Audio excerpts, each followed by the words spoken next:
Hello everyone, welcome to Under the Apple Tree, and today we're going to be doing some more related rates. This is actually my third installment of related rates, and I just think that the more you see these problems and the more you work on them, the easier it gets. So if you haven't seen my other two videos, I recommend checking them out. They'll help you a lot. Let's jump right into this one.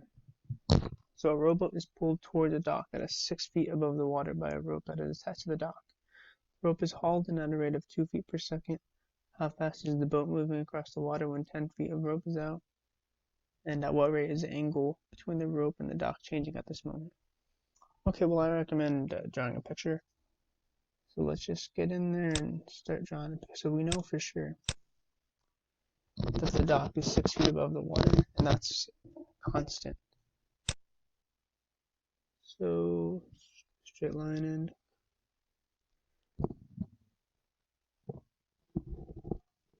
Okay. And then, of course, we're going to label this 6 feet. And that never changes, thankfully. And then so we can draw in, this is a dock. Well, that's kind of messy. Yeah, for related rates, I would recommend it's like almost essential to draw a picture. Maybe not every problem, especially if you get good at it, but some of them are confusing to visualize, and this is one of those. And so we also have a rope that's connected from the dock here to the boat, like that. And so let's draw in our little boat.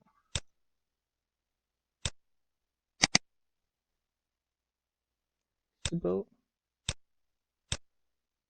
And so we also have a distance here that we don't know yet. And so we're going to call this distance, x, and this distance L. Just because, and then this is going to be angle theta. So that's the angle we're going to be looking for in this problem. So now we can start highlighting what we know. So 6 feet high for the dock, we got that. The rope is holding at a rate of 2 feet per second. So let's write this down. So I'm going to do dl dt. dl dt equals, now it says 2 feet per second, but if you think about it, it's being hauled in. So the length of our distance L is actually getting smaller. We're going to write this in as -2 feet per second. Feet per second. Okay, now what's it asking for? Part A, how fast is the boat moving across the water when 10 feet of rope is out? So it's asking for the speed of the water in this dimension, which is just x. And if you guys have done velocity, acceleration, position yet, you'll know that the change of position is velocity. So they're asking for speed. That's just the change of x, dx dt.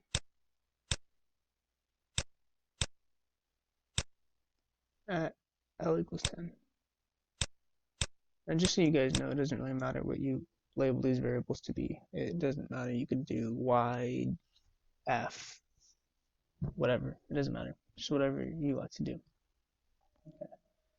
So let's go ahead and write an equation here. Especially with triangles, you're usually going to do area, but we're not given any sort of area here. So my first suggestion is to try the Pythagorean Theorem. So just x squared plus, I don't give a variable for this, it never changes, so we're just going to do 6 squared. That equals L squared. Let's take the derivative then. Derivative of x squared. Oh, we're taking the derivative with respect to time. So 2x times dx dt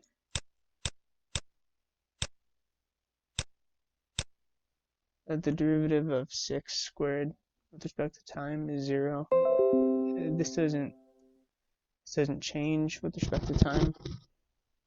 So the derivative is going to be 0. It's going to be equal to L squared. It's going to be just like x. Oh, it's kind of big.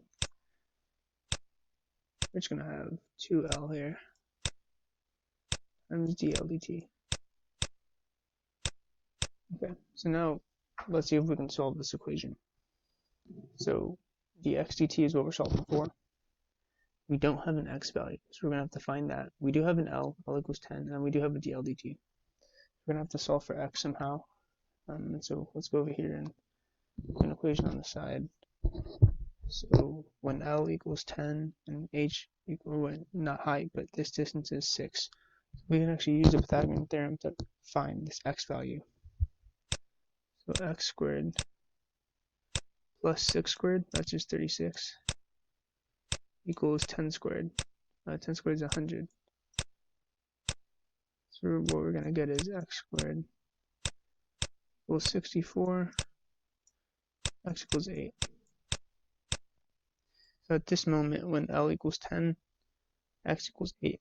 Now we can plug in our numbers here. 2 times 8 times dx dt equals 2 times 10 times negative 2. That's our rate for dl dt. Now we're going to divide by 16. Now what we're going to get is dx dt is equal to negative 5 halves.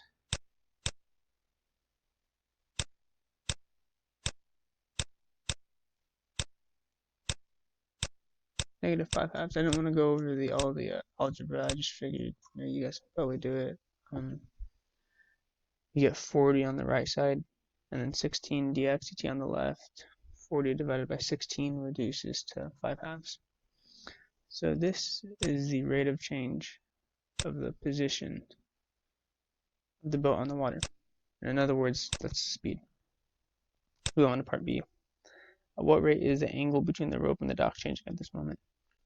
Okay, well, so basically here we need to set up some sort of relationship between the angles and the legs. And so hopefully you thought some sort of trig function, sine, cosine, or tangent. And they all work, but one of them works better than the others, and let me explain why. Let's say you want to do sine theta. Sine theta would put x and L in the equation. That's 2 variables. That's 3 variables, actually, because theta, x, and L. Now, of course, you know the values of x and L at this time, and you can solve for theta. But you're going to have to take the derivative of them, and then you're going to have to put in their rates, and it's going to be a really messy equation. You could also do tangent. Tangent would do x and 6, which would be nice because, like I said, when you take the derivative of 6, it's just going to go away. However, derivative of tangent is secant squared, and that's going to be a pain to deal with. So I recommend using cosine, so that we can do 6 and L. Okay, and the derivative of cosine is just sine. That's an easy function to deal with. We'll only have to take one derivative. So let's go ahead and do that, and we'll see how it plays out. So I can illustrate my point here. So cosine of theta is equal to adjacent over hypotenuse. Adjacent is 6, hypotenuse is L. Now we're going to take the derivative of all this because we want the rate of change of the angle. So the derivative of cosine is sine, negative sine by the way, times d theta dt. And d theta dt is what we're solving for here. And what's the derivative of 6 over L? You can just move that to L to the negative first exponent on top, and then you'll find out that it'll be negative 6 over L squared. Times dl dt, of course. Then you plug in your values. Oh, actually, hold on. I just now realized. So we have dl dt, we have L, we're looking for d theta dt, but we don't have a theta yet, so we're going to have to use more Pythagorean theorem to find it. So let's just do an equation over here. At the moment when L equals 10, it's at the same moment as situation A. So we know sine theta x over L is just 8 over 10. Now this isn't 8. There you go, 8 over 10. And then inverse sine is equal to 53.13 degrees. And hopefully this isn't a completely new process to you. Sine theta equals 8 over 10. You just take the inverse sine of both sides, and that cancels out this sine, and then the inverse of 8 over 10 will give you 53.13 degrees. So we're going to plug that in here. And that's going to give us, we'll solve for everything. We plug everything in. d theta dt is going to be equal to 0.15 radians per second, or 3/20ths. Yeah, so you just plug in your values. You know L squared at this moment is 10. The LDT at this moment is negative 2 feet per second. And then you divide that all by sine of 53.13. Then you get 0.5 radians per second. That's the rate of change of the angle. That's how you do this problem, guys. You have to, I would say the tricky part is figuring out to draw your triangle. That's probably, if you can get that down and you can visualize, then you can visualize the Pythagorean Theorem, what you need, what equations you need to set up, and it's a lot easier from there. Okay, move on to the next one. A coffee pot has the shape of a cylinder with radius 4 inches. So that's nice to know. We know radius is 4, and not only that, radius is never changing. So we're not going to have to take the derivative of it. That's nice. Let h be the depth of the coffee in the pot measured in inches, where h is a function of time measured in seconds. The volume of the coffee in the pot is changing at a rate of negative pi square root of h, cubic inches per second. Find dHdt in terms of h. And then find dHdt when h is 9. This is a pretty standard related rates question. This one isn't too difficult. They do give us a function, which is nice. So we know dv dt, and so right off the bat, just by seeing this, we know we're going to be working with volume. Negative 4 pi h. That's why this last example was so good, because it wasn't area or volume. It's something very different. So that's why I wanted to show it. So dv, we're given dv dt, and we're given radius, and that's pretty much it. Now we should have enough information to find part A. So let's set up our volume equation. So volume of a cylinder is just pi r squared times the height. Now we take the derivative, so dv dt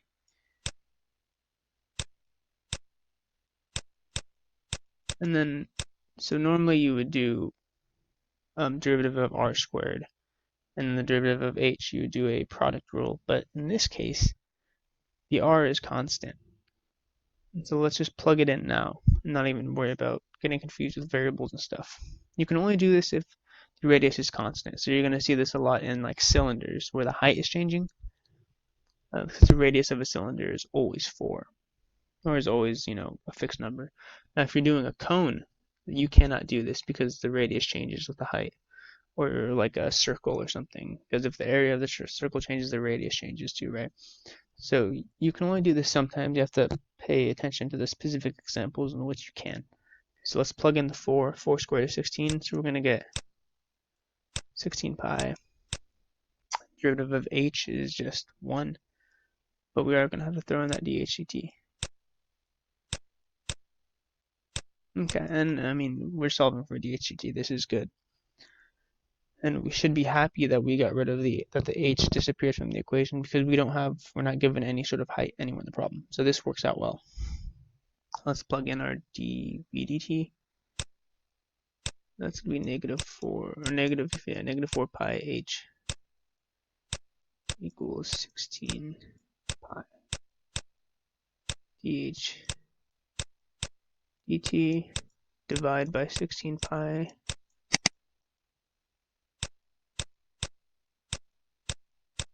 And our answer here, dh dt, is going to be equal to, so the pi's cancel, and you'll get a 1/4 on the bottom, and you're just going to get negative square root of h all over 4. Let me rewrite that h, and then it's really messy. I even read it. H, there you go. So negative square root of h over 4. That is our rate of change in terms of h. And this makes sense because the depth of coffee, the rate of change of the volume of the coffee is negative. So we know, people are probably pouring out coffee and drinking it, not filling up the pot. Now part B, we need to find dHdt when h is 9. Well, let's just plug it in. This is the easy part. We found the general formula, general function. Now we just need to plug in some numbers, and that's about it. So h equals 9. Negative 9 over 4. And then that's going to give us negative 3 halves. Negative 3 fourths, sorry. Since its rate of change is going to be inches per second. This also is in inches per second. Alright, well, that wasn't too bad. This is probably one of the easier examples I've shown. Hopefully, at this point, you're starting to understand the process of this and getting familiar with it. Alright, area of an ink blot in the shape of a circle is increasing at a rate of 4 millimeters squared per second. Find the rate of change of the radius when the radius is 2, and then find the rate of change of the circumference when the radius is 2. So every now and then with these circle problems, they're going to throw in a curveball, and that's circumference. But don't be scared. It's actually not too bad. And so if you notice, on this first question, I said, the diagram is very important, but on this coffee one, I didn't draw a diagram, and then that's because, it's not too difficult to visualize. It's just a cylinder, and all that's changing is the height. This is another one in which I don't think I'm going to draw a picture because it's just a circle. We can all picture a circle. It's not like we need the diagram to help us understand the problem more. It's just a circle getting bigger. We can all picture that in our heads, right? Okay. So we're given the area, the rate of change of the area. So dA dt, it's 4 millimeters. 4 millimeters squared per second. Okay, and that's all the information we're given, actually. Well, actually, we're given when radius is 2, so we want dr dt when r is 2. Okay. So let's just jump on in. So since we're given dA dt, we're going to start with area. That should be getting good at that. If you're given dA dt, you do area. If you're given dV dt, you volume. If you're not given anything, draw the picture and see what you can do. This is a tougher example for sure. Okay, but this one shouldn't be as bad. So area of a circle is just pi r squared. It's not almost a dr, but it's just dA. Sorry, dA dt. And we're given dA dt, so we're gonna be able to plug that in. Derivative of pi r squared 2 pi r times dr dt. Okay, and so at this point we should be able to solve for everything. We are solving for dr dt at this point, so dr dt, and so dA dt is 4 redivided by 2 pi r, but we want to plug in our value here, and that's 2. So 2 times 2 here, that's 4. That crosses out this 4. So we get dr dt is equal to just 1 over pi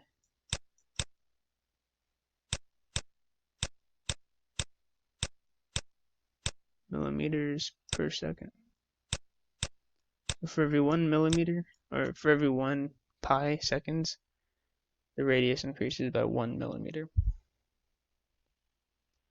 Alright, now part B. Find the rate of change of the circumference when the radius is 2 millimeters. So I would say this is probably the trickier one. Circumference. Find the rate of change of the circumference when the radius is. Find dc dt r equals 2. So we want dc dt, so we should write down the formula for circumference. Circumference is just 2 pi r. And that's actually really interesting. I want to make an interesting point really fast. If you notice, circumference is just the derivative of area. Similarly, surface area of a sphere is the derivative of the volume of a sphere. Okay, so 2 pi r, and then we also need our the derivative of this, dc dt, is just 2 pi dr dt. Okay, now we're actually given radius equals 2, but if you look at our equation, we don't have radius to plug in anywhere. But this is when you have to be clever. Situation A and situation B both occur when the radius is 2 millimeters. This means that they're happening at the same instant, which means the dr dt's are the same. So let's just plug in this dr dt, see what happens. And then dc dt equals 2 pi times 1 over pi. And our pi's cancel. And dc dt equals 2 millimeters per second. And these are the two answers. We have our dr dt and our dc dt. So hopefully the dc dt didn't throw you off too much. Just write down the circumference formula. And sometimes you have to do some clever thinking, like knowing that, oh, these happen at the same instant, so I can use a dr dt from part A. Usually there's some sort of connection that you have to pull like that, but other than that, this one was not too incredibly difficult. I recommend really reviewing this first problem, doing it over a couple times. It's a very good problem, and if you can get this one down, there's not very many related rates problems you cannot do. Okay, everyone, that's going to wrap up this video. Related rates. I've been under the apple tree. See you next time.